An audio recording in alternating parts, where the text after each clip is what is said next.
Hey there, it's Mazzy. I want to do a little bit of a shootout of sorts. I don't do a lot of shootouts, but this is Audiophilia in Seattle. Ooh, that sounds so good.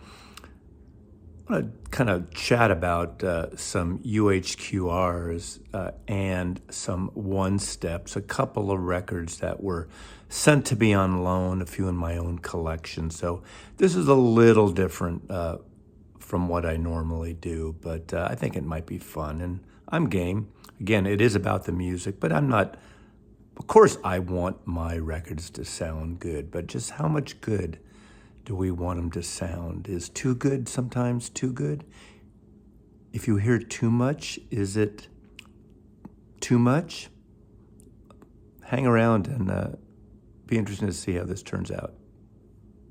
So this video is a little different for me because I am going to do some comparisons and discuss the comparisons of the Steely Dan Pretzel Logic UHQR with my original ABC. But let me give you a little backstory here. Those of you who come to me always know that Mazzy's talking about it's the music. It's the music that counts. Stupid. But I'm not averse to good sounding records. I don't go all in on expensive some would say overpriced audiophile sets. I have several, which I'm going to talk about today and just show you today. But I do like good sounding records. I have about 70 of the Music Matters Jazz on 33 and 45 RPM, those great sounding Blue Note records. And I got all those, maybe except for two, at the normal prices when they came out. Again, not $20 records, but under $50 at the time, 60 tops. But I like those records a lot, and of course a lot of the Blue Notes are not available. Now they're rolling out on cheaper prices, the Blue Note Classics. But I want to get into these a little bit. Now, I need to start out with Steely Dan. I'm going to show this. I'll talk about on the end my opinion on the UHQR versus my ABC original, and up until leading to that headliner, so to speak, I want to talk about and showcase the records I do have in this realm, in these premium releases. But I'm going to go back to 1974. This is my original copy of Pretzel Logic on ABC Records. We're at 49 and a half years now since this record came out. This is my original, the first pressing ABC label, and you can figure on Discogs how you figure out which is the first pressing. I've had this copy for 49 years and I keep my records pretty pristine. I did, however, in the last week do an ultrasonic cleaning of this, and this sounds great. Now, I read the Hoffman forums, I watch other videos, and I've been hearing people talk about, oh, they had their copy and they think their original is shrill. This copy is not shrill. Some people saying, oh, my copy's noisy. Those ABC copies are noisy. Well, if your copy is noisy, I'm sorry. My copy is virtually quiet, considering it's a 49-year-old record. And I had a friend listen with me to these two Steely Dan Pretzel Logic records last night for the first time. And we both had a similar opinion, which I'll get to at the end of this. But Steely Dan is one of those bands that they get sort of this mixed liking on. There's a lot of people like to dump on Steely Dan. They think they're slick, they're middle of the road, they're yacht rock. They're nothing like that. Steely Dan's a great band. They put out great records. My favorite Steely Dan record is the first record, Can't Buy a Thrill. And this is my second, a close tie with Asia.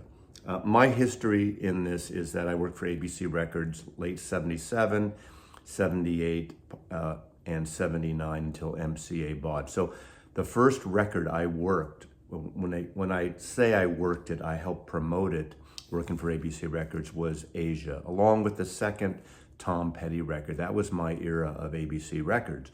So I was all in deep with Steely Dan at the time, because ABC Records wasn't considered a hip label like Warner Brothers or even Columbia. You know, we had Tom Petty early, who hadn't really broke yet. Steely Dan, of course. Jimmy Buffett, the great ABC Impulse Jazz catalog. a lot of country artists like Don Williams and so on. So it was a cool label, but not a real hip label compared to all the other labels. But it was a job I did merchandising and then some promotion with. But MCA bought us, got laid off, and then MCA hired me back, and I worked there kind of freelancing for a year during the transition. That was the end of my record business, basically a decade in the record industry when I was very young. Interesting enough, Ricky Don't Lose That Number, the opening on track, is the biggest hit Steely Dan has ever had. Again, I've been reading a lot of people saying, well, I don't even love Pretzel Logic, it's not my favorite. That's fine, it's all subjective. But what I like about it too is the first 3 Steely Dan albums really are when there was a core band. It wasn't just Fagen and Becker leading it. Of course, they took more control during Pretzel Logic than anything else. But the first 3 albums are the ones with the band. Then it kind of, expanded, went in different directions, fork in the road type of thing, different musicians brought in, and of course Asia with that great drumming by Steve Gadd. And what a masterpiece of studio recording that is. I love this record, I know it really well. Of course, I got turned on to that great Ellington song, East St. Louis Toodaloo on here. Since I'm doing a comparison and a shootout in a way, and again, I don't do a lot of shootouts, I need to tell you what I'm listening. First of all, this is my living space. I do have a room downstairs, office, that's a deader room. I like to listen to music where I live, where my friends come over. So it's not a dead room, it's a very live room. Wood floors with carpets around, no treatment. I have window coverings. I have a kitchen over here, so there are reflective surfaces, yet I'm comparing my apples to apples because it's my room to my room. So your mileage may vary. And remember, it always comes to what you like. Your system, your room, your ears, your taste. That's what it should be about. So this is just a comparison from my point of view. But let me tell you what I have in my stereo and what I'm listening on. I have a Hagel H390 amplifier, integrated. Wonderful Norwegian amplifier, very solid, 250 watts a channel, so it has a lot of power, and it's a very clean, neutral amp. And it was the best improvement I've done on my stereo in the last few years. I've had it a little over a year now, and it just kicked ass. It changed my sound of my stereo, my room, and everything is tighter. There's more bass, more mid-range, and even the highs are cleaner. So anyway, I'll just leave it at that there. I have a Riga RP8 turntable with a Hanna MC ML cartridge. It's a moving coil cartridge going through an Riga Aria phono stage. I have Bauer & Wilkins 702 S2 speakers tower. You see in these pictures all the equipment I have. So that's what I'm listening through there, right there. I like to blast my music here, especially when I'm alone, and it's got a great sound to it. So again, everything is subjective. I could use room treatment, but I want to live here. I want to enjoy it. I don't want to be a prisoner of my stereo and my music. I do sit in the sweet spot here. My speakers are 7.5 feet apart from cone to cone. I'm sitting about 8 feet from my stereo. So I'm very close into that triangle thing. It was measured with this orange 25 Lufkin Ultra Lock measuring tape. So it is very accurate. It matches my San Francisco Giants Tuesday home game creamsicle hat, what the San Francisco Giants wear on Tuesday home games. And that is my experience. So before I get into Steely Dan, that'll be towards the end, sit through and let me show you a few other records I have. So for those of you who don't know, UHQRs are put out by Analog Productions out of Salina, Kansas, Chad Kassem's label. And I have a lot of his releases, especially his Prestige releases, his Acoustic Sounds, Verve series, and a lot of these double records he's done on the Doors and Leonard Skinner. And I gotta say, he puts out among the very best sounding and printed cover in records today. And it's a real wonderful product. And that's the sweet spot for me with his records. Mobile Fidelity, I'm gonna show some of their one steps too. And I'm a fan of most of theirs. Again, with all these labels, I don't like everything. It's not a competition between labels. They do it differently. They pick their different directions. Of course, we know Mobile Fidelity in many cases in the last decade plus has gone in a DSD direction of going analog to DSD, back to analog. So again, I don't want to get into the details of everything and the lying of a label and all that, but to me it comes down to how I enjoy the music first, and then if it sounds good to me. And a lot of those Mobile Fidelity records I have, they still sound amazing. Some I don't like, but I only have one step, so I'm going to show that to begin with. The one steps are Mobile Fidelity's, sort of their version of UHQR. Ironically, it was Mobile Fidelity that started the name UHQR back in the 80s, I believe. They did an amazing Sgt. Pepper, which I just heard. Oh my God, it was unbelievable. And an Abbey Road, maybe. But the UHQR thing lapsed, and I guess Acoustic Sounds picked it up. And that's what they used for their, quote, premium box collection. So Blood, Sweat, and Tears, their second album, is the only one step I have. The only Mobile Fidelity, quote, premium record I have. I do have their single discs. I do have some of their special super vinyl discs and everything. But this is the only boxed version I have. Of course, this album came out late 1968. I saw them in early 1970. This record ran high on the charts. This is probably one of the first records that I got into that had a really jazzy sound to it. Amazing recording. This is one of the first, I think the first recording that the public got in rock and roll, recorded on a 16-track player when Columbia Studios in New York got their first 16-track. This is the first one, and you can hear it in here. This is a pristine record, and this record sounds amazing. This kicks ass over my original Columbia. I have a original 2i Columbia record from 1968 because I've had that record ever since. This had, I think, 4 singles. This is after Al Cooper left the band and David Clayton Thomas came in to sing. And it's just, there's a lot of stuff going on here. There's neoclassical. They do, they open and close the record with their version of Toi Genopida, which is Eric Satie's piece. Ironically, it comes from a Genopida, French word, comes from the Greek word meaning naked men dancing. I bet you didn't know that one. I didn't know that one too. Actually, I looked it up. But the thing is, this is great. Double 45, it sounds amazing. I'm usually not a big fan of the double 45s. I still would rather have a 33, and I know how, because of the wide grooves and the playing and everything else, a record's gonna sound better in 45. But most of us do not do A-B comparisons. If this was a 33, would I be comparing it? Would I be putting it on and playing another record, the same record right behind it? No. Just for the sake of this video, I did that with the Steely Dan, but I didn't do this. I know how the original sounds.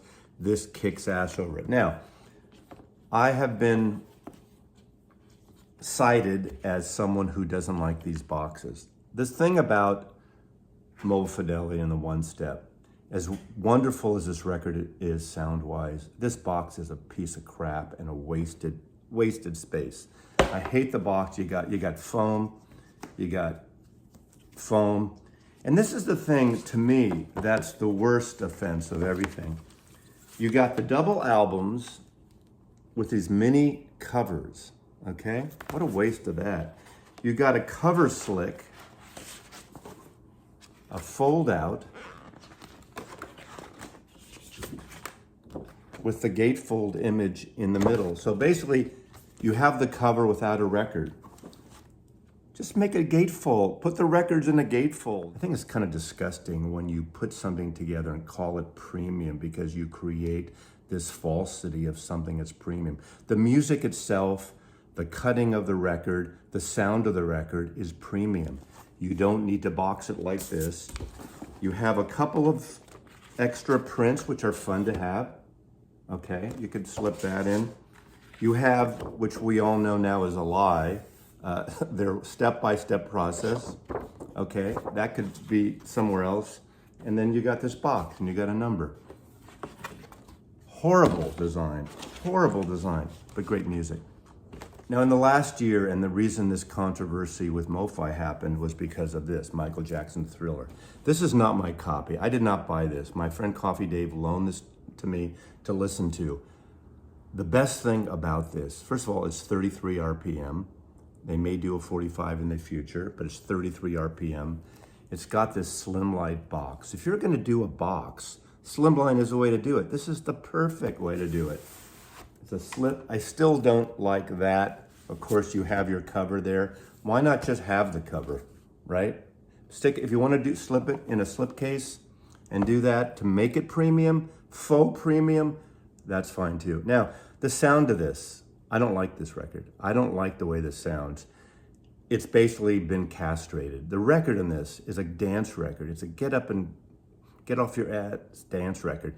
They've made it an old white guy sit in your listening chair and listen to it over type of record. Now, maybe that's what you want, but that's not what I want in this record. Now, only half this record is good from my point of view. I think a lot of it is crap. I think the McCartney collaboration, Doggone Girl Is Mine, is crap. Want to Be Starting Something That's Great, Beat It, Billie Jean. You know the songs that are good. So I just don't like this. I don't like how they separate everything. More printing now. Mazzy, get on your high horse about the environment and saving the trees. That's not what this is just about, although there is something to that. You don't need that, but at least you have your slim case. And I think, in the UHQRs, they could do a slimmer version, especially when they go with the 33 RPM versions. So those are the only two MoFis that have been in my house. So let's move on to my UHQR collection.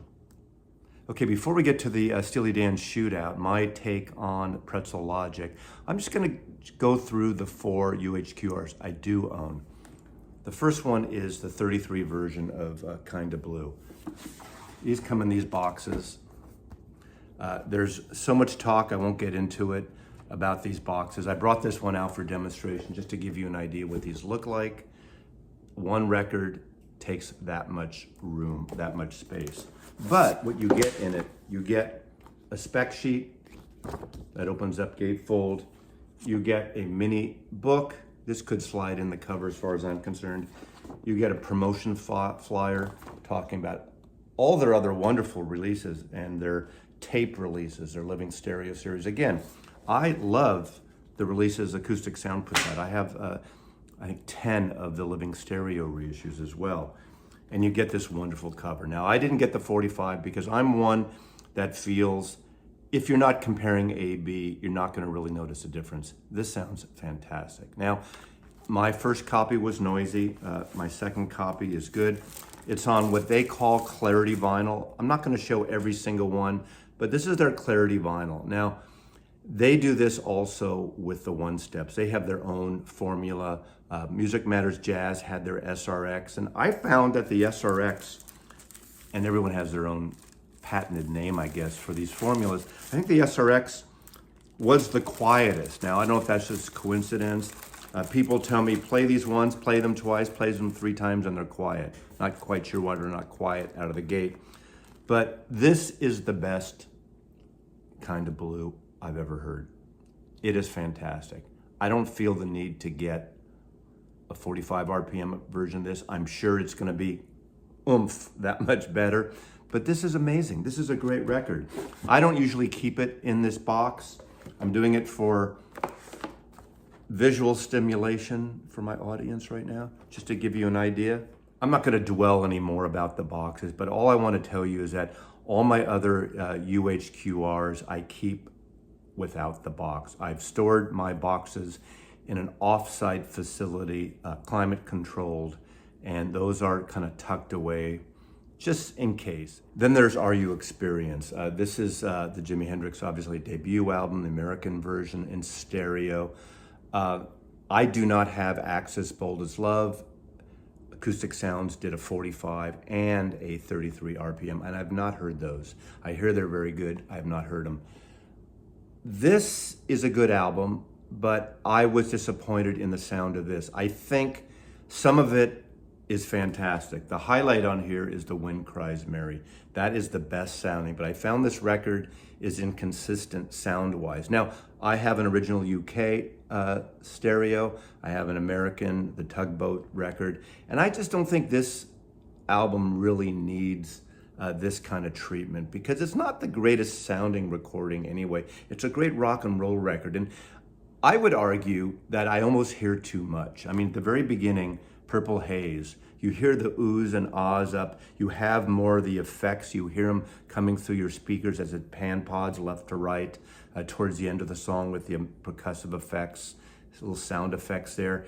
Sometimes you can hear too much in a record. You want to blast a record and you don't need to hear every little bit. People talk about, oh, the separation. I hear more of the guitar. I hear more of the bass. Sometimes you just don't want to hear all of it separately. And I don't think this is the kind of album that warrants that. So this is a disappointment to me. Although I think Wind Cries Mary is most successful. And I do like Third Stone from the Sun. I mean, that's a great instrumental piece with some vocals in it. So that wouldn't be instrumental, all instrumental, would it? But this to me is a non-essential UHQR record. Great record, you should have it musically, but UHQR for the price and the premium added value, I don't think it's necessary. But I will say, if anyone's listening from Acoustic Sounds, if they did a UHQR Electric Ladyland, I would be first in line and I would grab that. That's my favorite Hendrix record. I think it's the best sounding Hendrix record, and there's a certain feel to it. I would check it out because I love that record so much. Continue with UHQR. Acoustic Sounds did these two Bob Marley records. Apparently they had a pre-negotiation prior to this massive increase in people wanting these records. They pressed 3,500 of them, 500 going to the Bob Marley store estate. These are incredible. I do have originals. I don't have original UKs, but I have the American ones. These kick ass over those by far. They're tight, they're percussive. I love what they did with this, with the rattan textured cover and the kind of the inlay or not even spot varnish, but they did a brilliant job on this. Again, premium because of this, not because of the unnecessary box it came in. This is wonderful. Unfortunately, you can't get these anymore. It did come with a book with paraphernalia, as you saw drop on the floor.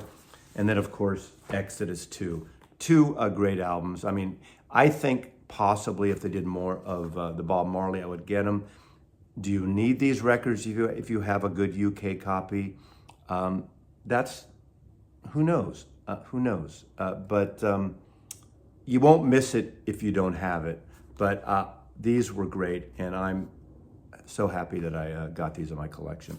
Love these records. So those are the 4 UHQR I have in my collection.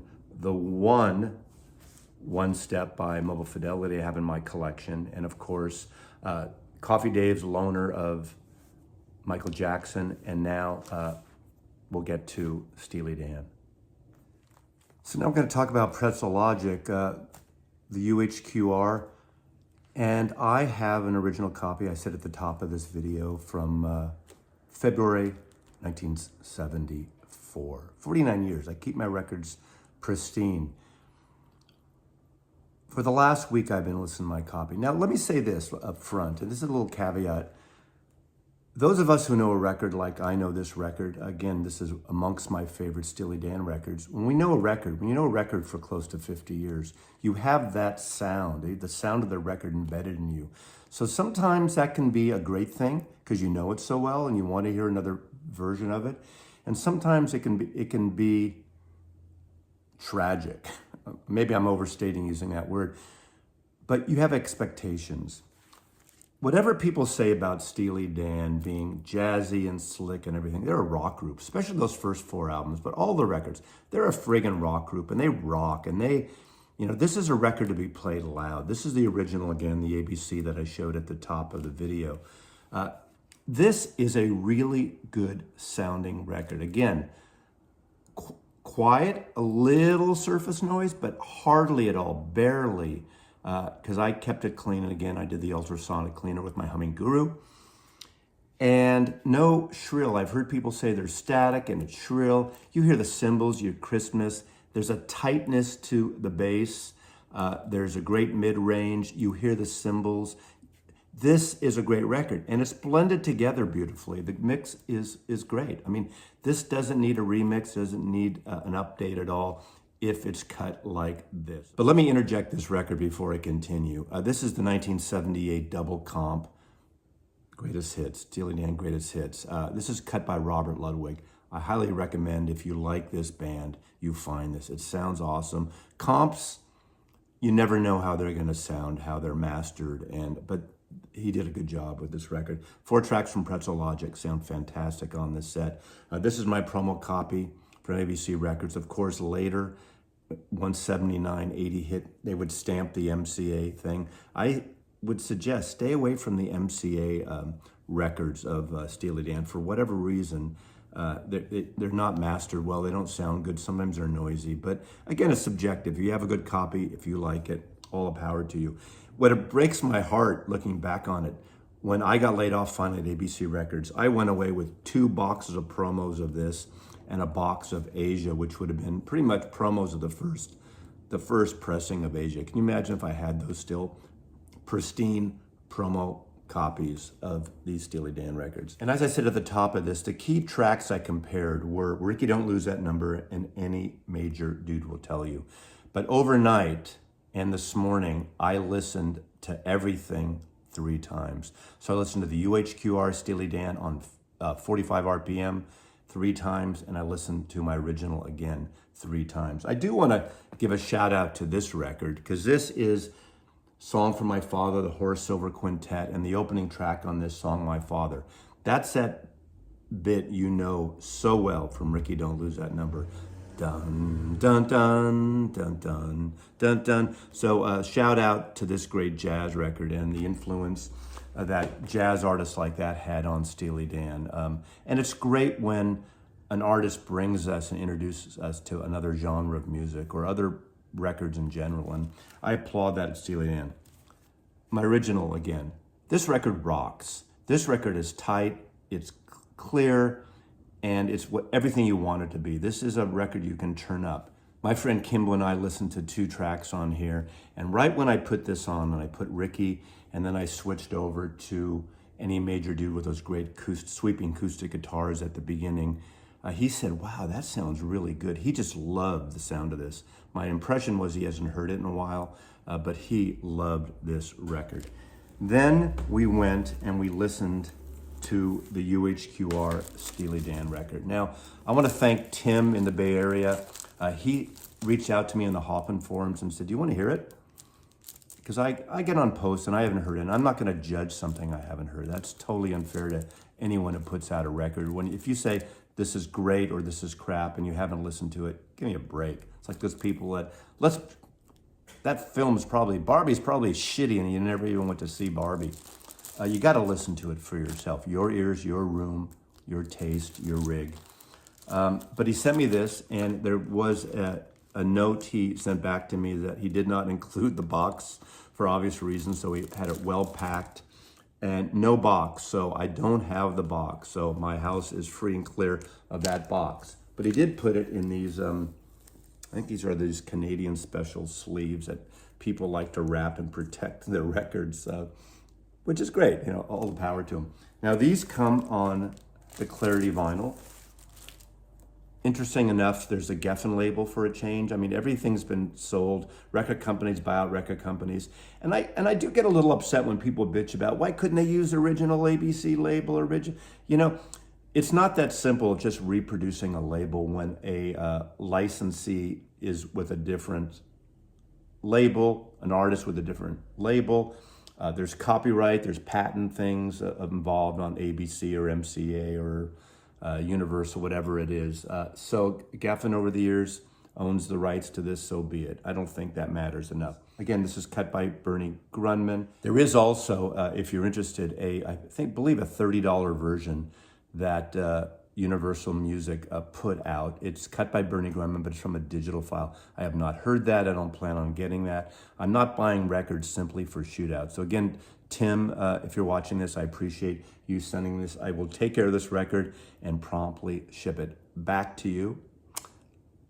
But it is a beautiful record. But Clarity Vinyl, that's something that I have an issue with. And it's not just the Clarity, it's with the One Steps too, with their super vinyl thing. I find that these aren't any quieter than new records I get for pretty much any other label. Now, there are exceptions. I've been told, play it a few times. It has to kind of, your stylus has to go through the grooves. Now, I did not ultrasonic clean it. I don't know how many times Tim played it. I don't know if Tim cleaned it. But the first listening, the first thing that Kimbo said, yeah, the vinyl's a little bit noisy before the music. During the quiet times when the music cuts in, the vinyl is a little noisy. Noisier than the original. So Kimbo and I listened to 2 tracks together. And we were both really surprised. There's a dullness to this record compared to the first record. The first record is bright, not overly bright. It's dynamic, it's in your face. It's a rock and roll record. There's great percussiveness, there's great bass. Of course, the vocals are nice.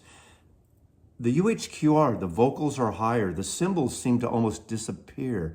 The mid-range is gone, the highs. Now, expectations add to the problem here, I think. You listen to a record, you pay this much for a record. By the way, these are $150 records, premium in a box.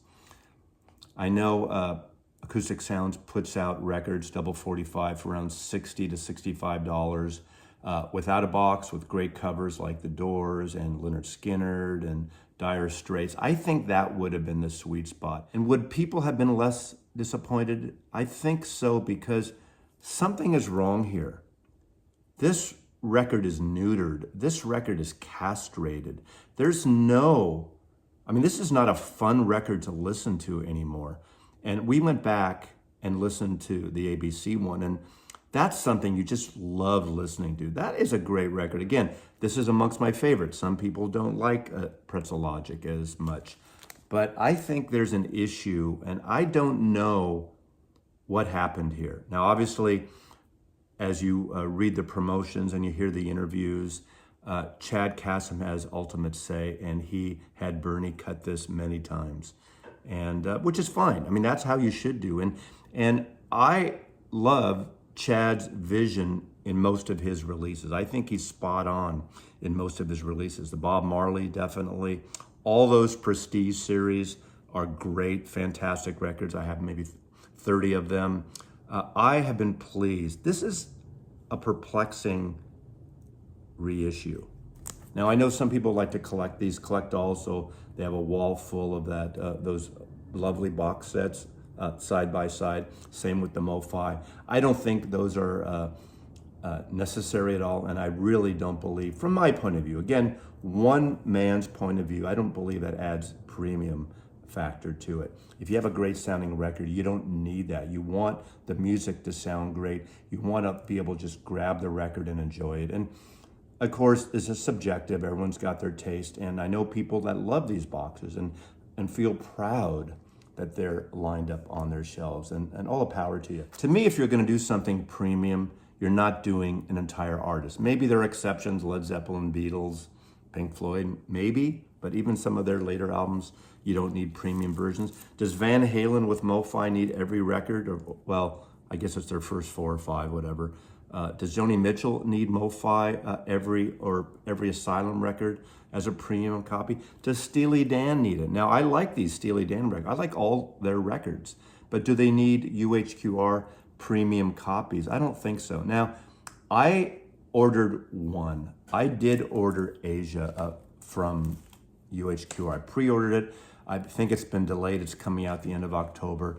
And I ordered it for sentimental reasons more than anything else. Of course, I think it's coming from a copy tape. No problems, no issues there.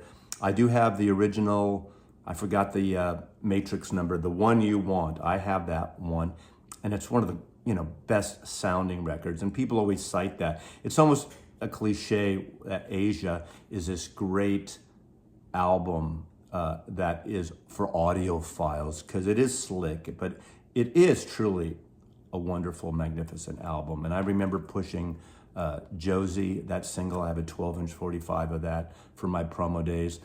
There was a time where, I think I'm going to insert it here, where I was given a black satin Steely Dan jacket, and I wore it proudly in this goofy photograph that was just sent me by my friend Brooks from 1978 or 9 probably.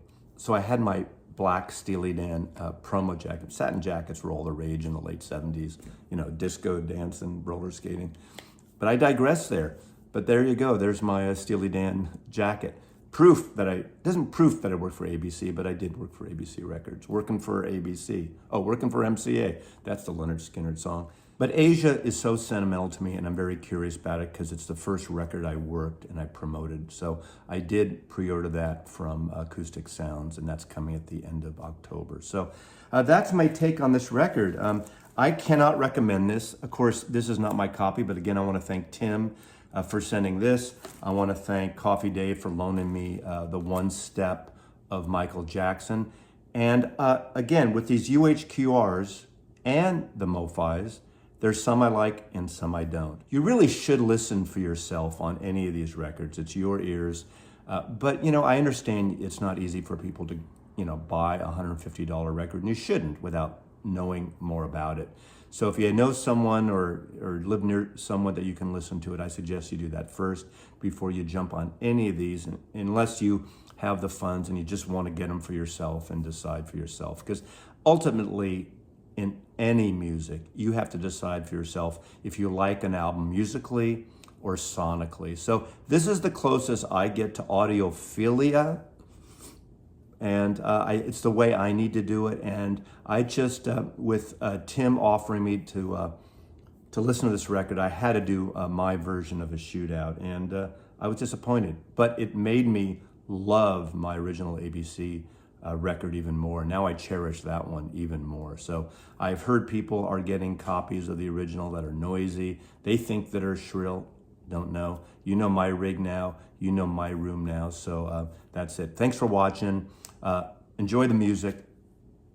Mazzy loves you.